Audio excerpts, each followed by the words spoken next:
Everybody, let us try to understand one of the very important principles of quantum computing or quantum mechanics, and this is known as the Heisenberg uncertainty principle. Now, to dig deep into this principle, let us consider a system which is in state psi. So, this is a quantum system that we are considering, and it is in state ket psi. This state ket psi contains all the information about our system. However, when we want to extract the information from this system, however, if we want to know about any information about the system, we need to write down this state, which is ket psi, in some basis or representation. Now, for that, we consider a Hermitian operator A, and as Hermitian operator allows us to describe physical quantities, therefore A can be thought of as position or energy of the particle. So position, momentum, energy, these are the characteristics that we want to measure about the system. So therefore the matrix or the operator, because operator is a matrix, since these operators can be measured, so these operators will be called as the observables. Therefore, the matrix or the operator or the observable A will be Hermitian in nature. That means the adjoint of A will be equal to A itself. So that is how we define the Hermitian matrix. So therefore, we consider a Hermitian operator A, which can be position, momentum, energy, etc. So therefore, we can write a key equation which is known as the eigenvalue equation in terms of this observable which we are considering, right?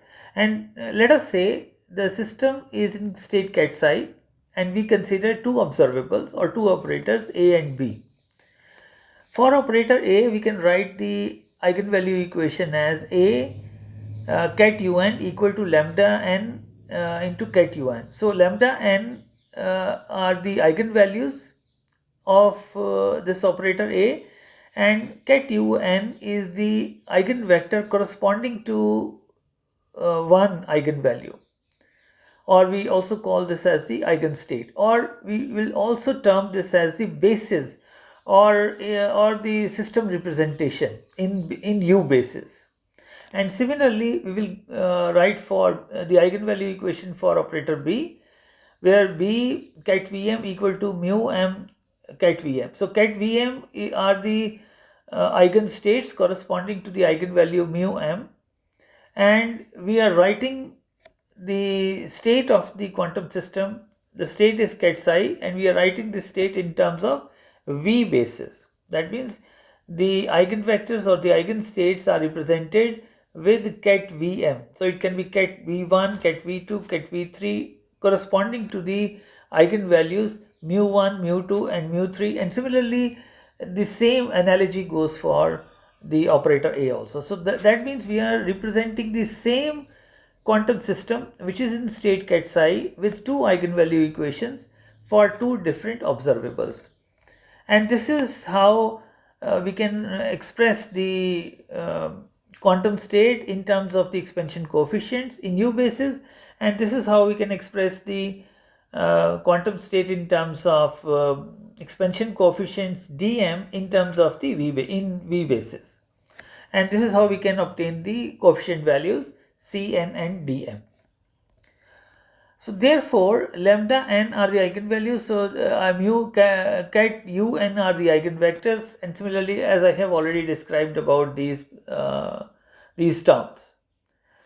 All in all, the point is that we have represented the quantum state ket psi in terms of two eigenvalue equations for two different operators. The state is same, right? So we are working with same state ket psi of the system. The two representations shown are two different ways of writing the same state in terms of two different observables. Heisenberg uncertainty principle is a mathematical relation between C coefficients and D coefficients. So how can you start explaining the Heisenberg uncertainty principle? Since we have expressed, since we have represented the quantum state cat psi in terms of two operators, A and B, right? And if you notice here, Cn and Dm are the two different types of expansion coefficients in two different eigen equations. So Cn, Heisenberg uncertainty principle will try is a mathematical relation between the expansion coefficient Cn and Dm. So we will try to establish a relationship between the two using the Heisenberg uncertainty principle. Let us recall that we have already done this concept that if you plot a graph between the eigenvalues and the probabilities associated with the eigenvalues, so you will get peaks corresponding to each eigenvalue. These peaks represent the probability of measurement outcome. That means probability of measuring the eigenvalues when you measure a certain property. So for corresponding to lambda 1, the probability is given by magnitude square of coefficient C1 and so on. This diagram basically represents a probability distribution which characterizes a state psi of the system when we write it in the basis determined by the operator A. And we have also gone through another term which is known as the root mean square deviation, which tells us about the width of the distribution, and that is known as root mean square deviation. And that explains, as I have just told you, that explains the width of the distribution. So probability distribution drawn around a peak at lambda m. So lambda m is the peak, so probability distribution drawn around this peak is measured with root mean square deviation. So root mean square deviation is a quantity that allows to characterize the probability distribution as drawn or as shown above.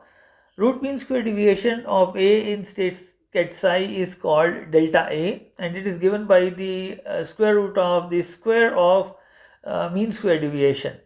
And we have already gone through what is the formula of the root mean square deviation. Right. So where mean square deviation measures the distance from the mean of the probability distribution. So what is the difference? What is the distance of the probability distribution from the mean? So that is determined by the mean square deviation, and root mean square deviation basically gives us the width of the probability distribution. So let us define the Heisenberg uncertainty principle. It states that root mean square deviation of A multiplied by the root mean square deviation of B. I hope now the terms are very clear. So what is delta A and delta B? These are the root mean square deviations of the probability distribution associated with operator A, and delta B is the width of the probability distribution associated with observable B. So we are considering two root mean square deviations. And the Heisenberg principle states that the root mean square deviation of A multiplied by the root mean square deviation of B is larger than or equal to the following. So that means the product of these two root mean square deviations cannot be less than a certain value, which is given by half times the absolute value of the expectation. So if you look at the chronology of the operations, so first comes half, then comes the magnitude, then comes the expectation, and then comes the commutator operation. So half times the absolute value of the expectation of the commutator of A and B, the two operators that we are considering. As an example, which we usually consider when we describe the Heisenberg principle, are the position and the momentum. And if we use the position, if we try to calculate for position and momentum using this relationship, it will come out to be delta x delta p is greater than or equal to half of the reduced Planck's constant. Right? We are not going to in detail derive this expression, but we want to understand the Heisenberg uncertainty principle in a general term and then specifically with these two parameters also. So equation 1 is the most general form of Heisenberg uncertainty principle for two operators A and B. Also delta A and delta B is equal to this term. So let me just complete this. What does it mean? So what does it mean? It means that delta A and delta B is equal to half of this expression. So let us start with a case when A and B do not commute. So if the commutator A comma B is not equal to 0, right hand side, or so if it is not equal to 0, so therefore the right hand side of this equation is greater than 0, right, is larger than 0 if they do not commute. What I mean to say is that uh, what is the property of commutative property? What is the commutative property? Commutative property says that A plus B or A dot B is B dot A or A B plus A. So in these type of, when we try to find out the commutator value, we actually look for whether the commutation operation holds or not. So what does it say? If A comma B is not equal to 0, so that means the commutator operation is it is not commutative. What is commutator of A comma B? This is given by AB minus BA. So that means the two operators are not commutative. So if they are not commutative, that means the delta A dot delta B is greater than 0. Now let us try to understand this term graphically. So consider a state ket psi. This is the root mean square. This is the probability distribution for operator A. This is the probability distribution for operator B. So we have to find out the widths of the two probability distributions and multiply the two widths.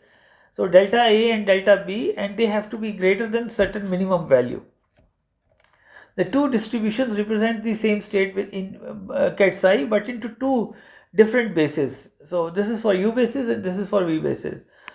Heisenberg uncertainty principle tells us that the two distributions are not completely independent. So what does Heisenberg uncertainty principle tells? Because we are taking the product of the two distributions, so it tells us that the two distributions are not independent of each other. Their product of delta A and delta B must be larger than some lower bound. In that case, if delta A is narrow, delta B has to be broader. If delta B is narrow, then delta A has to be broader. So this is in general, in a very simple terms, the meaning of the delta A into delta B. And when I say that the two distributions are not dependent on each other. So let us take this example. As I was just trying to explain, if delta A is narrower, then delta B has to be broader. In that case, because we have to obey the Heisenberg uncertainty principle that the two operators do not commute, so their product of the delta A and delta B has to be greater than some lower bound. In that case, if delta A is narrower, this has to be broader, so that we satisfy the Heisenberg uncertainty principle. In the case when A, because if you look at the Heisenberg uncertainty principle, it is greater than also and equal to also. So let us talk about the case of when delta A delta B is equal to 0. So what does it say?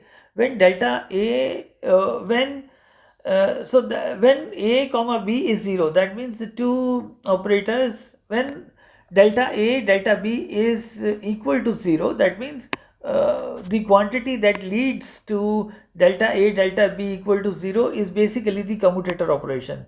That means if the two operators commute with each other, in that case this also holds, because Heisenberg uncertainty principle holds, but it says that but because it says only this, that delta A can be very small, but we are not forced to make delta B large. It can also be very small. In that case, this delta A delta B can be close to 0, right? So this case also holds when when delta A delta B is equal to 0, so what will happen, what can happen in that case? In that case, if delta A is very small, then delta B is also very small, so that the two products lead to 0. Right. So in both the cases, the Heisenberg uncertainty principle will hold. But if delta A is very small, but delta B, either it has to be very small or a certain value, so that the product of the two deviations must be larger than a certain value. But it cannot be, so in all, it has to obey the Heisenberg uncertainty principle. Greater than inequality also, and for equal to 0 case also. Now the question is that why it is called uncertainty principle. What is the term uncertainty? What does this term uncertainty describe here? The name is rather not appropriate, because it is actually the misrepresentation or misleading of what the principle actually means. Let us consider again the two cases in which there are two probability distributions. Figure 1 is strongly peaked at lambda m, and it represents the expansion of ket psi in U basis, which is dominated by the eigenstate corresponding to this eigenvalue lambda m, which is actually dominating. Term associated. So because Cm will be equal to 1 for this lambda m case, because so there is a and all the expansion coefficients are close to 0 for other cases. It is almost certain that we get lambda m as the outcome, and we can predict this result with full certainty even before we measure it, because the ket psi, the quantum state, is in one of the eigenstates. But just look at figure 2. Delta B is large enough to obey the uncertainty principle. Now, expansion of ket psi contains many non-zero terms. That is, all dn's, all these heights or peaks are, these vertical lines are comparable size. All probabilities are also comparable. We cannot predict the outcome of B measurement. Hence, for A, we can predict, but for B we cannot predict with large certainty. That is very less certainty for property, that is very less uncertainty is there for property A, but very large uncertainty for property B. So therefore delta A into delta B has to be greater than or equal to half, and if we use this concept of if we use this position and momentum terms, then commutator will give me iota h cross, which is the reduced Planck's constant. And if we use this commutator value into this, so delta x delta p comes out to be half of this reduced Planck's constant. So these operations, so what does it say? It says that because the commutator value of the position and the momentum is equal to iota h cross, that means it is not 0. So the two quantities do not commute. And if we try to use this relation, we find that it is greater than or equal to half h cross. So this is the minimum value that this product of position and momentum must have, which actually explains the Heisenberg uncertainty principle, that position and momentum cannot be measured simultaneously. Right. These operators obey the canonical commutator relation, as position and momentum are continuous variables. So these are continuous variables. We can express the quantum state in using the continuous variables also, where this wave function psi x and psi bar p, this is the wave function related to the momentum, and we can also equate it to the these are basically the expansion coefficients or representing the wave function, and this is how we can calculate the expansion coefficients. Now if we try to draw the probability, so these bold lines correspond to one case, and these dotted lines correspond to the other case. So when the Fourier transform in the position case is narrower, then in the momentum case it has to be broader. But if the the frequency response in the case of position is broader. It has to be narrower in the case of momentum. So that's what basically the Fourier transform also says. So therefore Fourier transform encodes the uncertainty principle. So all in all, what I mean to say is that the there are two cases actually. If you look at the Heisenberg uncertainty principle, there are two cases. One is for the greater than, the other is equal to. In that case, when the commutator does not when the two operators do not commute, so commutator value will not be zero. So therefore delta A and delta B must be greater than some minimum bound. But when the two operators commute with each other, that means commutation of A and B is zero. Uh, in that case, delta A can be very small and delta B can be very small. So that's why these two will give me, that's why this delta A delta B product will be equal to 0. But that case also holds. So there are two cases. One is for equal to 0 case, which is the case when commutator is 0, and that can be explained with the uncertainty principle. And the other case is greater than with a certain lower bound. Right, so that is all in all about the Heisenberg uncertainty principle, which basically describes the commutation of two operators, and in terms of the root mean square deviation, if you multiply the two root mean square deviations for the two probability distribution, that has to be greater than a certain lower bound. It cannot be lower than that bound for uh, the uncertainty principle to be obeyed. Thank you.